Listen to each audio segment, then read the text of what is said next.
kita ada di segmen terakhir dalam debat pertama calon presiden 2024. Ya, di segmen sebelumnya kita sudah menyaksikan para calon presiden saling berdebat dan juga beradu argumentasi. Ya, pada segmen terakhir ini kita akan menyimak pernyataan pamungkas dari masing-masing calon presiden. Kami mohon para calon presiden untuk maju ke panggung menyampaikan pesan penutupnya. Baik, kami persilakan kepada bapak-bapak calon presiden untuk kemudian merapat menuju ke panggung utama. Ya, dan untuk itu kami awali dari calon presiden nomor urut 1 kepada Bapak Anies Baswedan. Waktu Anda 2 menit, dimulai dari sekarang. Di sini. Silakan, Pak. Saya rasa kita sama, rakyat Indonesia, saya, kita semua, bahwa kita menginginkan sebuah negeri di mana praktek korupsi diberantas hingga tuntas. Pemerintah memberikan pelayanan yang terbaik. Dan kemudian kita menjunjung tinggi etika. Kita sama di situ. Karenanya saya ingin sampaikan kepada semua bahwa saat ini kita di persimpangan jalan antara tetap menjadi negara hukum di mana kekuasaan dikendalikan oleh hukum, atau kita menjadi negara kekuasaan di mana hukum diatur dan dikendalikan oleh penguasa. Oke? Dalam situasi itu saya ingin sampaikan kini adalah sebuah gerakan perubahan. Kita sama-sama kita ingin mengembalikan tetap menjadi negara hukum di mana kekuasaan dikendalikan. Dan saya ingin sampaikan bahwa etika dijunjung tinggi. Ketika terjadi pelanggaran etika, jangan bersembunyi di balik keputusan hukum. Justru kita harus mengatakan bahwa tugas dari pimpinan tertinggi memberi contoh. Bila ada pelanggaran etika, maka itu adalah mendasar. Bila tidak, maka ke bawah, ke seluruh rakyat, semua akan kompromi. Dan praktek orang dalam yang tadi saya sampaikan akan merusak sendi-sendi kehidupan bernegara kita. Rusak kita. Karena itulah penting sekali kita menjunjung tinggi etika. Dan itu dilakukan oleh siapa? Dari mulai calon presiden sudah diuji. Apa dia kompromi atau tidak pada etika. Okay? Lalu bagi anak-anak muda, kita semua menyadari pemilu ini tentang masa depan. Anda pemilik masa depan. Saya yakin Anda akan memilih yang serius untuk jadi presiden, bukan yang main-main untuk jadi presiden. Dan ketika kita berbicara tentang masa depan, maka saya ingin sampaikan kepada semua, kebebasan berpendapat akan dijamin. Kita tidak mengizinkan lagi situasi di mana orang takut. Maka itu saya sampaikan, Wakanda no more, Indonesia forever. Baik, waktu Anda habis, Bapak. Baik, selanjutnya kami persilakan calon presiden nomor urut 2, Bapak Prabowo Subianto untuk menyampaikan pernyataan penutup. Waktu Anda 2 menit, dimulai dari sekarang. Terima kasih, saudara-saudara sekalian. Kita harus selalu ingat bahwa kemerdekaan ini didapatkan melalui proses yang sangat panjang, perjuangan yang sangat panjang, berganti-ganti negara-negara lain datang menindas kita, merampas kita, dan ini adalah hukum sejarah manusia. Yang kuat akan menindas yang lemah. Kita bersyukur kita sudah bangun suatu negara yang memiliki demokrasi dengan segala kekurangannya. Kita bersyukur semua pemimpin telah membantu menambahkan kemajuan kita.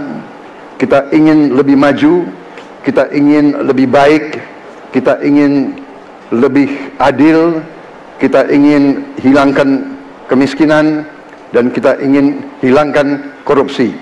Kita negara yang sangat kaya, kekayaan kita luar biasa. Kami, Prabowo Gibran, Koalisi Indonesia Maju, siap melanjutkan fondasi yang sudah dibangun oleh pendahulu-pendahulu kita. Kita yakin Indonesia akan melompat menjadi negara hebat, negara maju, negara makmur, negara adil. Hanya dengan demikian. Tetapi syaratnya kita harus rukun, kita harus bersatu, kita tidak boleh menghasut, memecah belah. Kita tidak boleh untuk kepentingan sesaat, untuk kepentingan jangka pendek, untuk kepentingan diri kita, kelompok kita, kita tidak boleh mengorbankan persatuan, kesatuan, kerukunan bangsa Indonesia. Hanya dengan kerukunan, hanya dengan kearifan, hanya dengan kebersihan jiwa, tidak dengan permainan kata-kata retorika, tapi sungguh-sungguh cinta tanah air, Indonesia akan maju. Habis, negara Bapak. hebat. Terima kasih. Terima kasih. Baik. Ya. Dan yang terakhir kita akan menuju ke calon presiden nomor urut 3, Bapak Ganjar Pranowo. Waktu Anda 2 menit dimulai dari sekarang. Terima kasih. Ini panggilan sejarah buat Ganjar Mahfud. Ganjar seorang anak polisi berpangkat tidak tinggi, bertugas di kecamatan. Pak Mahfud, bapaknya pegawai kecamatan.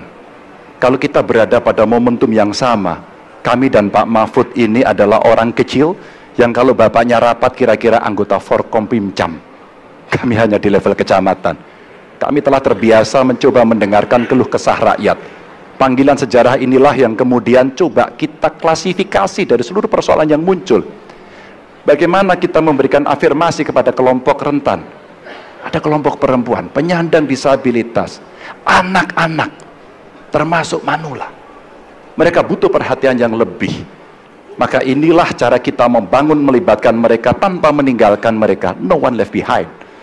Yang kedua, bagaimana pemerintah betul-betul bisa melayani dengan memberikan teladan dari pemimpin tertinggi yang anti korupsi, yang menunjukkan integritas, yang menunjukkan layanan pemerintahan yang mudah, murah, cepat, sat-sep. Kalau itu bisa kita lakukan, maka betapa bahagianya rakyat ini. Pemerintah ini ada yang ketika dikritik tidak baperan, yang ketika media menulis, mereka merasa ini vitamin buat dirinya, bukan sedang merongrong, apalagi kemudian merasa terancam. Maka kalaulah kemudian demokratisasi ini bisa kita laksanakan dengan baik, sesuai dengan amanah reformasi, nggak ada lagi cerita Bu Sinta, nggak ada cerita Mas Butet, nggak ada cerita Melki, tidak ada itu. Karena dewasa kita dalam berdemokrasi, maka dalam penghormatan terhadap HAM, mari kita konsisten antara pikiran, perkataan, dan perbuatan. Dan saya berdiri bersama korban untuk keadilan. Terima kasih. Mohon maaf kalau ada kata-kata saya yang kurang. Baik, waktunya habis. Ya. Pas sekali. Baik, hadirin, kita berikan tepukan yang paling meriah untuk para calon pemimpin Indonesia.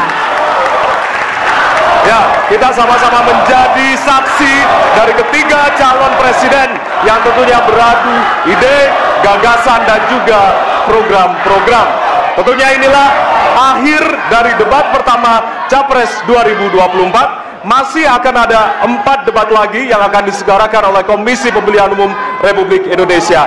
Dan semoga debat pertama ini mampu menjadi referensi Anda untuk memantapkan pilihan Anda pada 14 Februari 2024. Ya, tentunya kami mengimbau jangan sia-siakan hak pilih Anda pada 14 Februari 2024.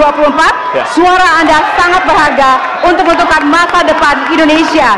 Akhirnya, saya Valerina Daniel. Ya, dan saya Ardianto Wijaya. Selamat malam dan Sampai jumpa. Terima kasih banyak. Terima kasih, Pak Prabowo. Pak Terima kasih banyak Pak Ganjar. Terima kasih, Pak Prabowo. Terima kasih Pak Anies.